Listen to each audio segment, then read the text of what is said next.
El siguiente contenido se proporciona bajo una licencia Creative Commons. Su apoyo ayudará al EMIT OpenCourseWare a seguir ofreciendo recursos educativos de alta calidad de forma gratuita. Para hacer una donación o ver materiales adicionales de cientos de cursos del MIT, visite MIT OpenCourseWare en ocw.mit.edu. Damas y caballeros, bienvenidos a esta serie de conferencias sobre el método de los elementos finitos. En estas conferencias me gustaría darte una introducción al análisis lineal de sólidos y estructuras. Probablemente sepa muy bien que el método de los elementos finitos se utiliza ahora ampliamente para el análisis de problemas de ingeniería estructural. El método se utiliza en disciplinas de ingeniería civil, aeronáutica, mecánica, oceánica, minera, nuclear, biomecánica y otras. Desde las primeras aplicaciones hace 2 décadas del método de elementos finitos. Ahora vemos aplicaciones en análisis lineal, no lineal, estático y dinámico. Sin embargo, en esta serie de conferencias, me gustaría discutir con ustedes solo problemas de análisis lineal, estático y dinámico. El método de los elementos finitos se utiliza hoy en día en varios programas informáticos. Y su uso es muy significativo.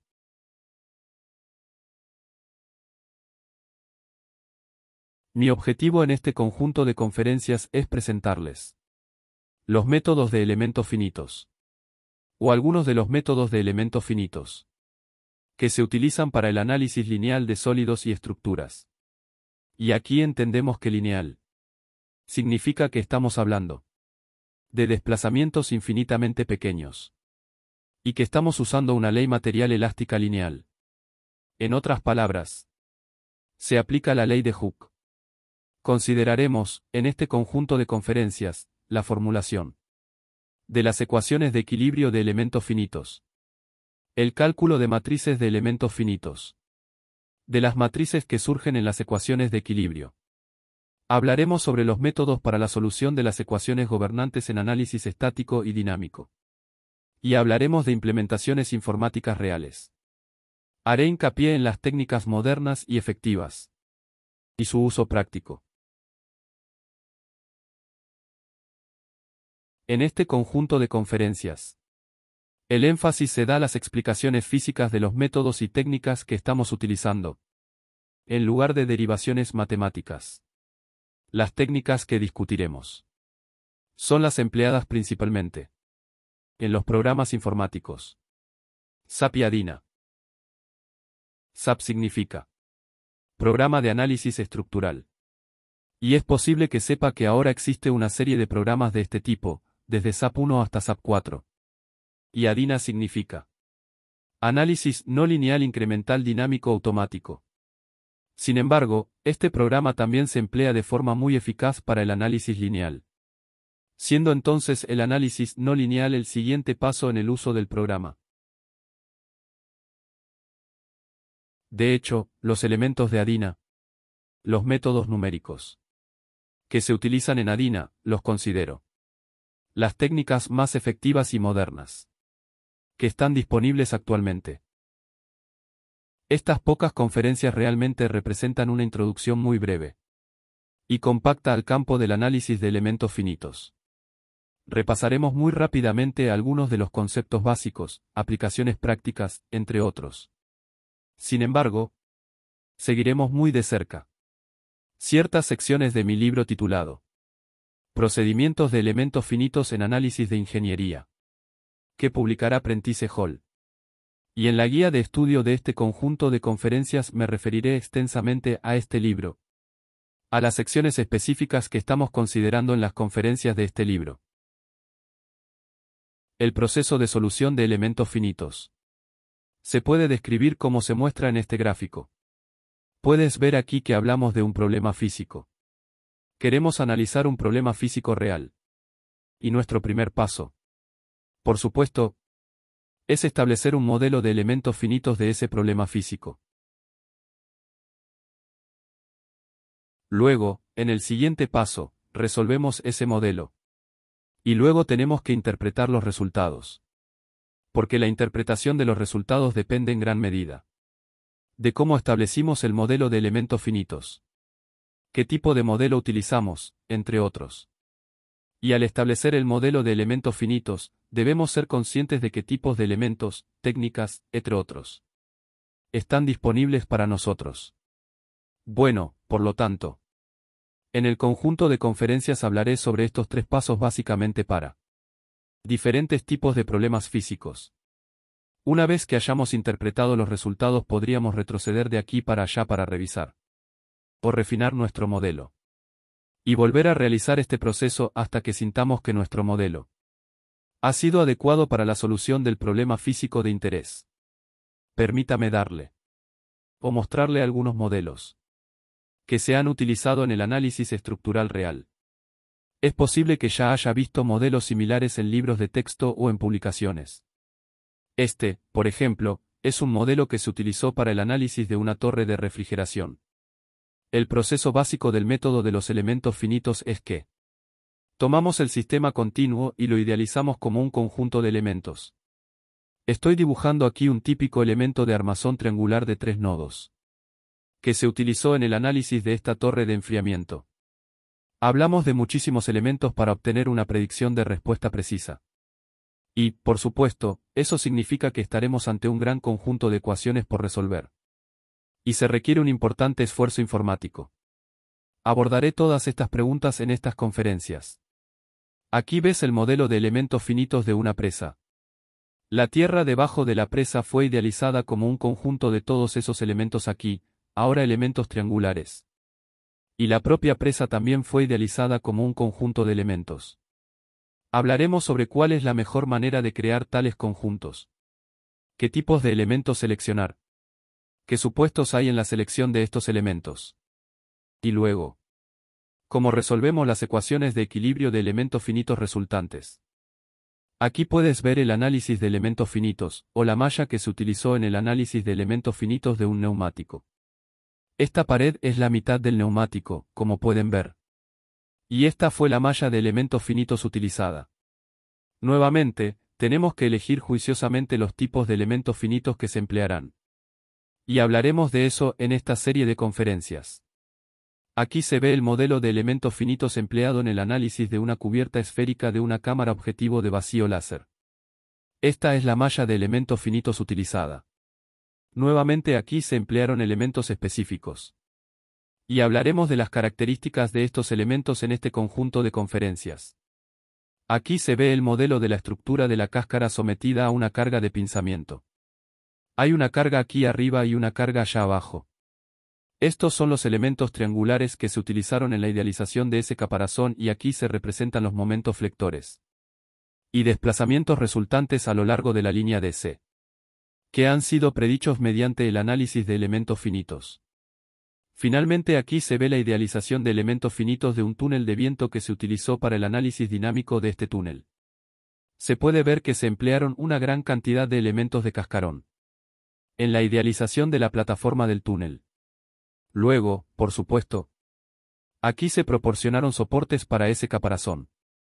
Y este fue un sistema muy grande que se resolvió. Y los valores propios de este sistema se calcularon utilizando el método de iteración subespacial del que también hablaríamos en esta serie de conferencias. Bueno, con esta breve introducción, me gustaría pasar ahora a discutir con ustedes algunos conceptos básicos del análisis de ingeniería. Hay mucho trabajo por delante en este conjunto de conferencias. Así que permítanme quitarme la chaqueta y sigamos con la discusión real de la teoría del método de los elementos finitos. Los conceptos básicos que abordo aquí, en esta primera conferencia, se resumen básicamente. Aquí una vez más. Estamos hablando de la idealización de un sistema. Estamos hablando de la formulación de las ecuaciones de equilibrio. Luego de la solución de las ecuaciones. Y luego, como ya mencioné anteriormente, de la interpretación de los resultados. Estos son realmente los 4 pasos que se deben realizar en el análisis de un sistema de ingeniería. O de un sistema físico que queremos analizar. Ahora bien, cuando hablamos de sistemas, en realidad estamos hablando de sistemas discretos y continuos. Donde, sin embargo, en realidad reconocemos que todos los sistemas son realmente continuos. Sin embargo, si el sistema consta de un conjunto de resortes, amortiguadores y elementos de viga, Entonces podríamos referirnos a este sistema continuo como un sistema discreto. Porque ya podemos ver, es obvio, por así decirlo, cómo idealizar un sistema en un conjunto de elementos. Elementos discretos. En ese caso, la respuesta se describe mediante variables en un número finito de puntos. Y esto significa que tenemos que plantear un conjunto de ecuaciones algebraicas para resolver ese sistema.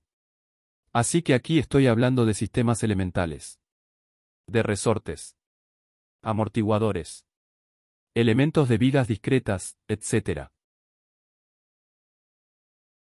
En el análisis de un sistema continuo la respuesta se describe realmente por variables en un número infinito de puntos. Y, en este caso, realmente llegamos a una ecuación diferencial. Obviamente un conjunto de ecuaciones diferenciales, que tenemos que resolver. El análisis de un sistema continuo complejo requiere una disolución de las ecuaciones diferenciales mediante procedimientos numéricos. Y esta solución a través de procedimientos numéricos. Y, por supuesto, en esta serie de conferencias hablaremos de los procedimientos numéricos. El método de elementos finitos realmente reduce un sistema continuo a una forma discreta. El poderoso mecanismo del que hablamos aquí es el método de elementos finitos implementado en una computadora digital. Los tipos de problemas de los que hablaré son: problemas de estado estacionario o análisis estático, problemas de propagación, análisis dinámico, y problemas de valores propios. Y estos tres tipos de problemas, por supuesto, surgen para sistemas discretos y continuos. Ahora hablemos primero sobre el análisis de sistemas discretos en esta primera conferencia. Debido a que muchas de las características que utilizamos en el análisis de sistemas discretos, significado discreto, resortes, amortiguadores, etc., podemos ver directamente los elementos discretos del sistema. Los pasos involucrados en el análisis de tales sistemas discretos son muy similares al análisis de sistemas complejos de elementos finitos. Los pasos involucrados son la idealización del sistema en elementos. Y esa idealización es algo obvia porque ya tenemos los elementos discretos. La evaluación de los requisitos de equilibrio de los elementos. El ensamblaje de los elementos. Y la solución de la respuesta. Observe que cuando más adelante hablamos del análisis de sistemas continuos en lugar de sistemas discretos. La idealización del sistema en elementos finitos aquí no es un paso obvio y necesita mucha atención. Pero estos tres pasos aquí son los mismos en el análisis de elementos finitos de un sistema continuo.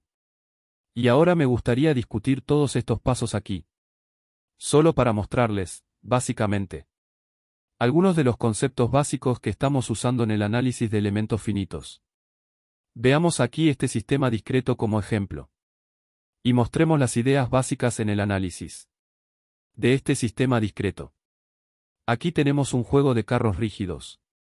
3 carros rígidos. Carros verticales. Que se apoyan en rodillos aquí abajo. Esto significa que cada uno de estos carros puede rodar horizontalmente. Los carros están conectados mediante resortes, K2, K3, K4, K5. Y el primer carro aquí está conectado vía K1 a un soporte rígido que no se mueve. El desplazamiento de todo este carro aquí es U1. La carga aplicada es R1. Observe que U1 es el desplazamiento de cada uno de estos resortes ya que este carro es rígido. El desplazamiento de este carro aquí es U2. Y R2 es la carga aplicada. El desplazamiento de este carro es U3. Y R3 es la carga aplicada. Ahora queremos analizar este sistema cuando R1, R2.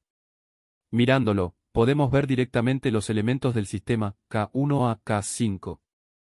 Y podemos ver directamente, por supuesto, cómo estos elementos están interconectados. Los pasos de los que hablaremos en el análisis de este sistema discreto son realmente muy similares a los pasos que usamos en el análisis de elementos finitos de sistemas continuos.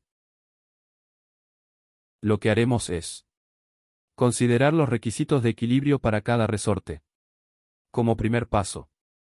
Luego, observamos los requisitos de interconexión entre estos resortes. En otras palabras, La fuerza sobre estos resortes aquí en este carro. Y ese resorte debe equilibrarse con R1. Y luego, por supuesto, tenemos el requisito de compatibilidad de que U1 es un desplazamiento de cada uno de estos resortes aquí. Estamos hablando, pues, de relaciones constitutivas, requisitos de equilibrio y requisitos de compatibilidad. Estos son, por supuesto, los tres requisitos que también debemos satisfacer en el análisis de un sistema continuo utilizando, más adelante, métodos de elementos finitos.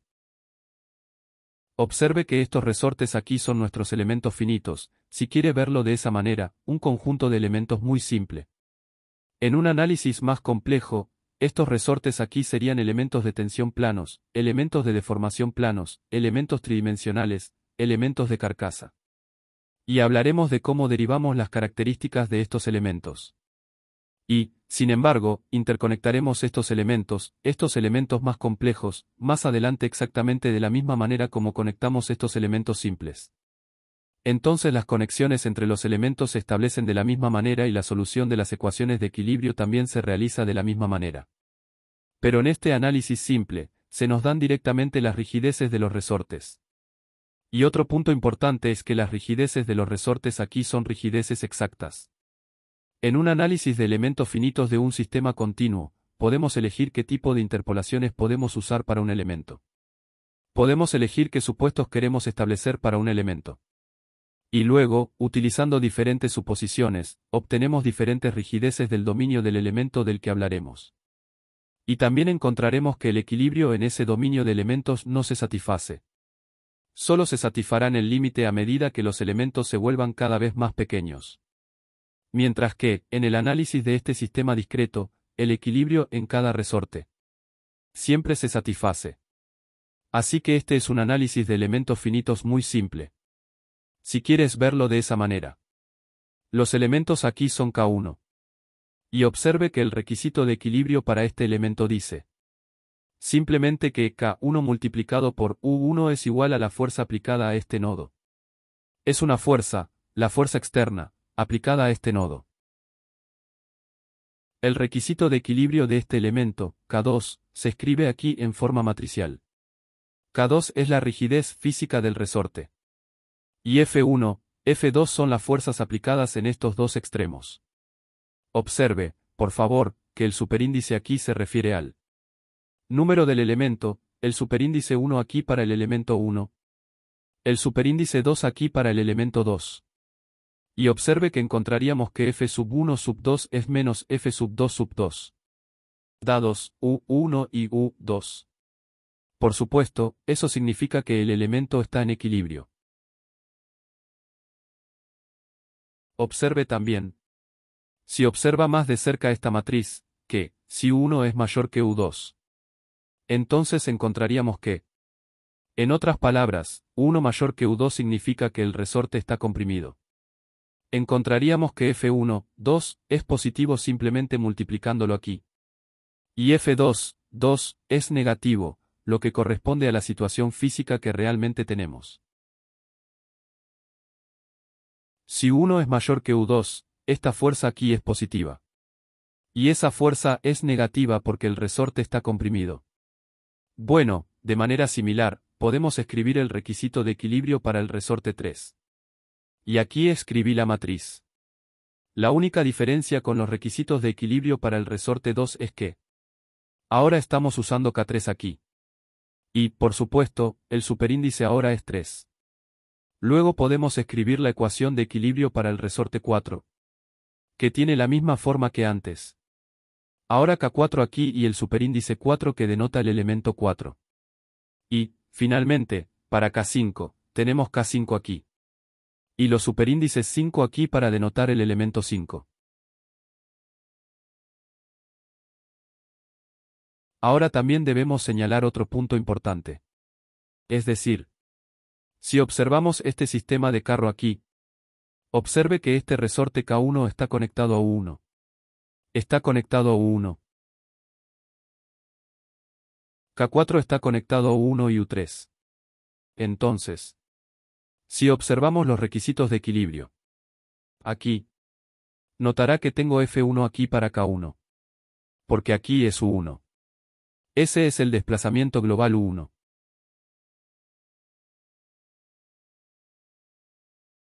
Y mirando ahora a K4.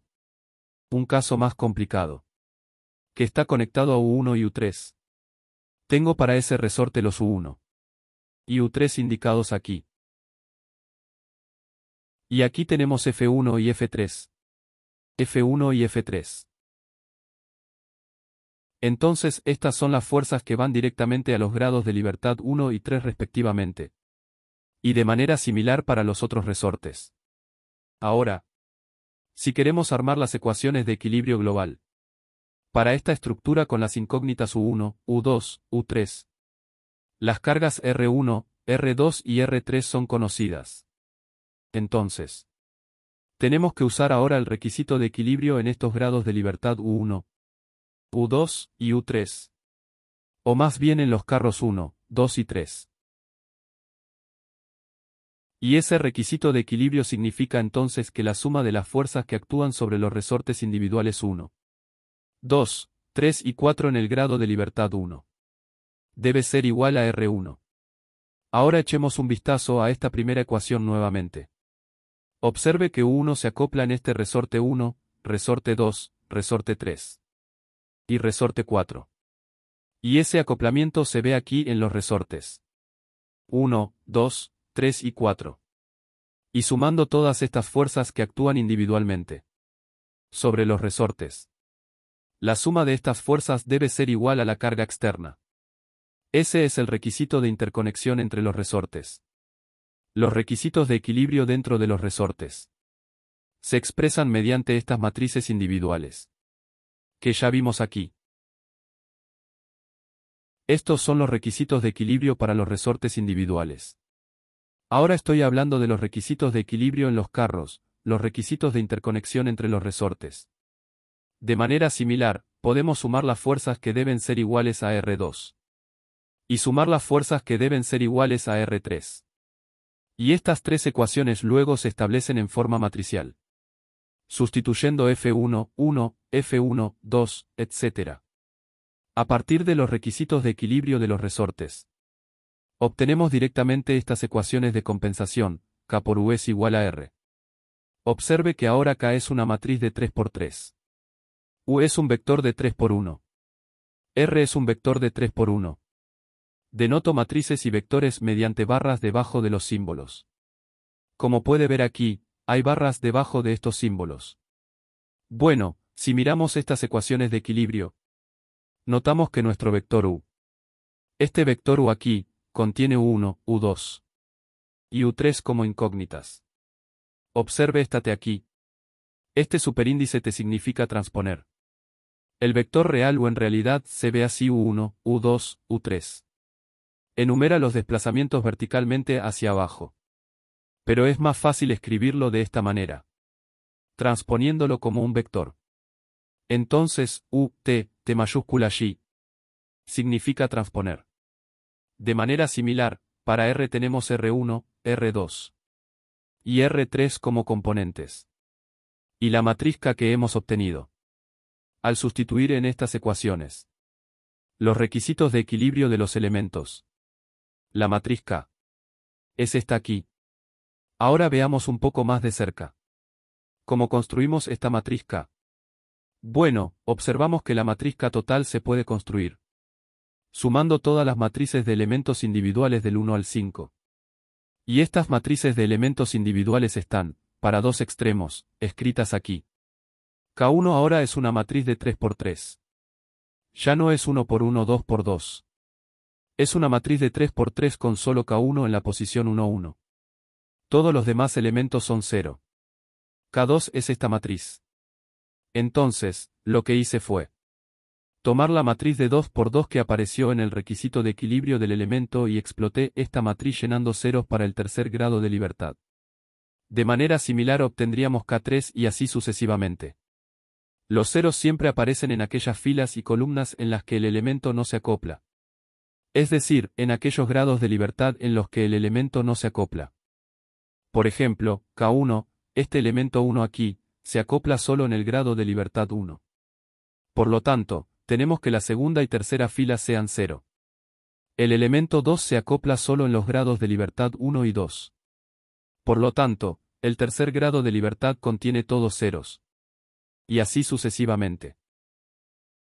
Este proceso de ensamblaje se llama método de rigidez directa. Un concepto extremadamente importante, que está muy bien implementado en un programa de computadora. Representa la base de la implementación del método de elementos finitos en casi todos los códigos que se utilizan actualmente. El método de rigidez directa también tiene una explicación física muy agradable. Y esto es de lo que realmente quiero hablarles durante los próximos 5 minutos. Por supuesto, entonces se completa el análisis del estado estacionario. El análisis de estado estacionario de este sistema, por supuesto, se completa resolviendo este sistema de ecuaciones aquí. Ecuación A. Una vez que conocemos su podemos volver a los elementos y calcular las fuerzas en los propios elementos yendo a los requisitos de equilibrio de los elementos. Bueno, veamos entonces lo que estamos haciendo cuando realizamos este proceso aquí sumando, en otras palabras, el elemento K. Las rigideces de los elementos. En una matriz de rigidez global. Y veamos lo que estamos haciendo físicamente. Porque ese es realmente, por supuesto, el método de rigidez directa que estamos usando aquí.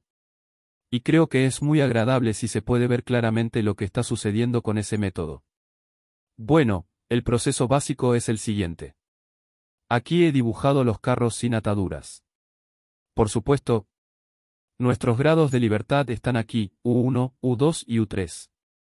Y las cargas son R1, R2, R3. No necesito volver a ponérmelos.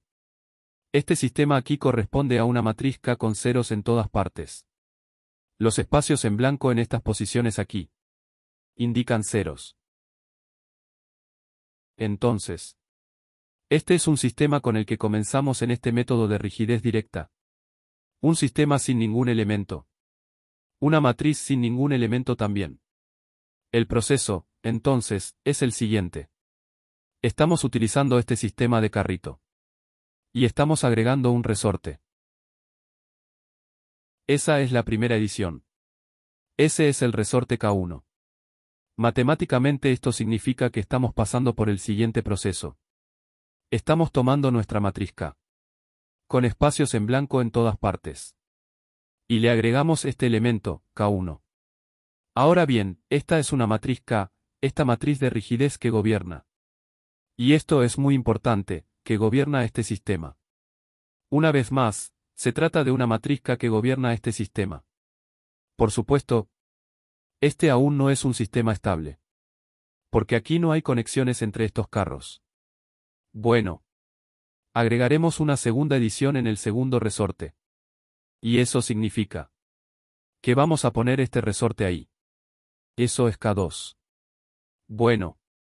Entonces en nuestra formulación matricial. Lo que eso significa en nuestro método de rigidez directa. Es que vamos de este sistema en esta matriz K a esa matriz K. Estamos agregando esta segunda rigidez del resorte a la matriz K.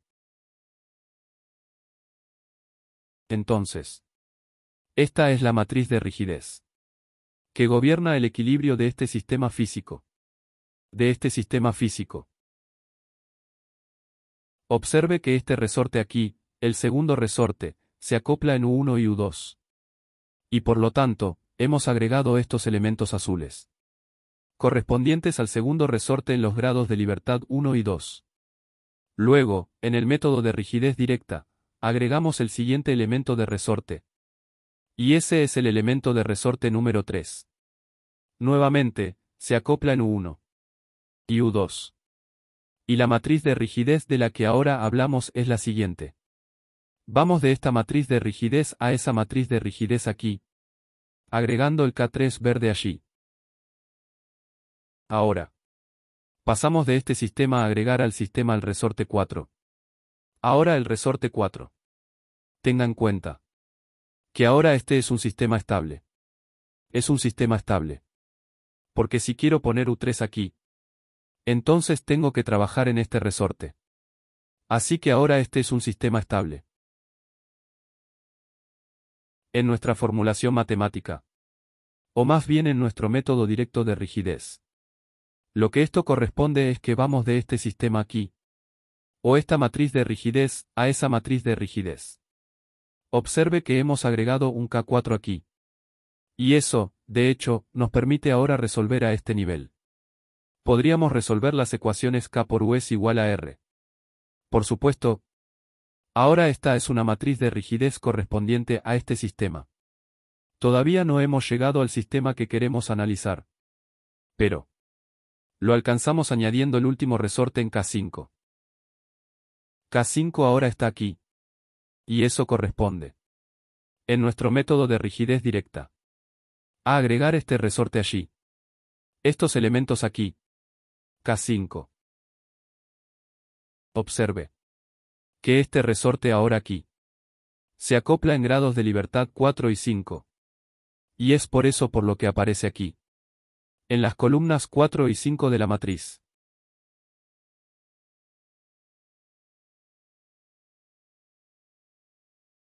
Y este resorte debería haber dicho, este resorte aquí se acopla en las columnas 2 y 3. Las columnas 2 y 3 significan U2 y U3. Y aquí vemos, por supuesto, que el resorte efectivamente entra en los grados de libertad U2 y U3. En los grados de libertad U2 y U3. Entonces este es el sistema final que queremos analizar. Y esta es la matriz de rigidez final que teníamos que obtener. Observe, una vez más, que esta matriz se obtuvo sumando todas las matrices de rigidez de los elementos. Estamos sumando de I es igual a 1 a I es igual a 5.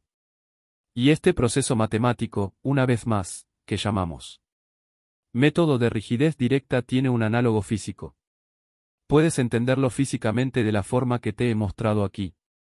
Es decir, estás comenzando con una matriz K en blanco, sin ningún elemento en ella, y simplemente agregas un elemento tras otro en esa matriz K, llenando la matriz K de esa manera. Y las sumas se llevan a cabo.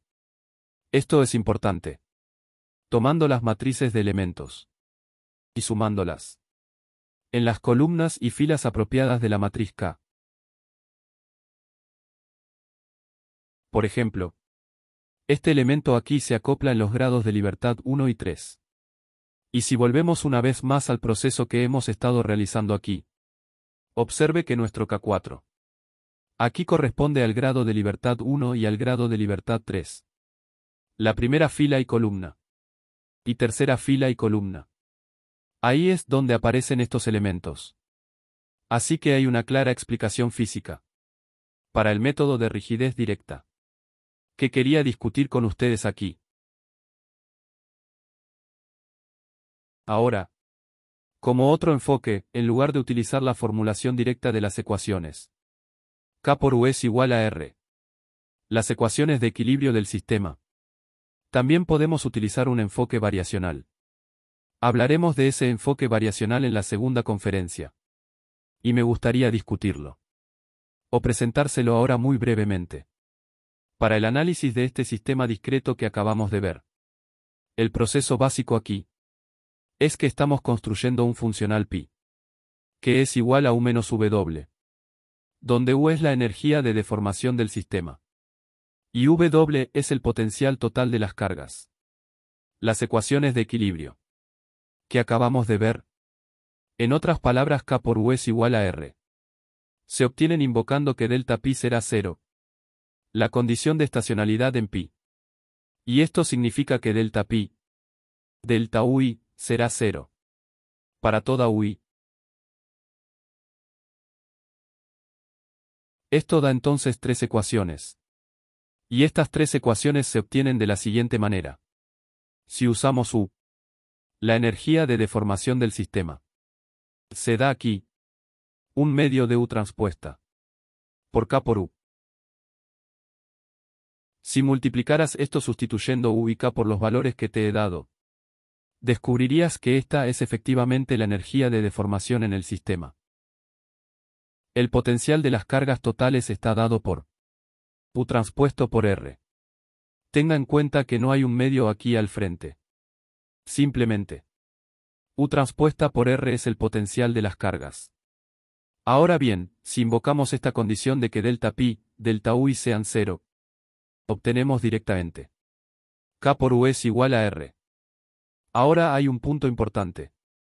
Para obtener UYW aquí, nuevamente podemos sumar las contribuciones de todos los elementos, usando el método de rigidez directa.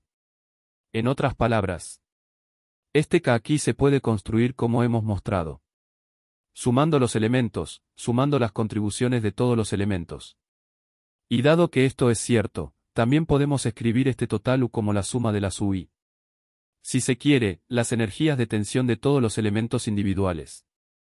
Entonces aquí también podríamos usar el método de rigidez directa. Por supuesto, en la actualidad, en el análisis práctico real, nunca formamos esta U, nunca formamos esa W. Cuando queremos calcular K por U es igual a R. Este es simplemente un concepto teórico que quería presentarles. Un concepto teórico que usaremos más adelante en la construcción de K por U es igual a R.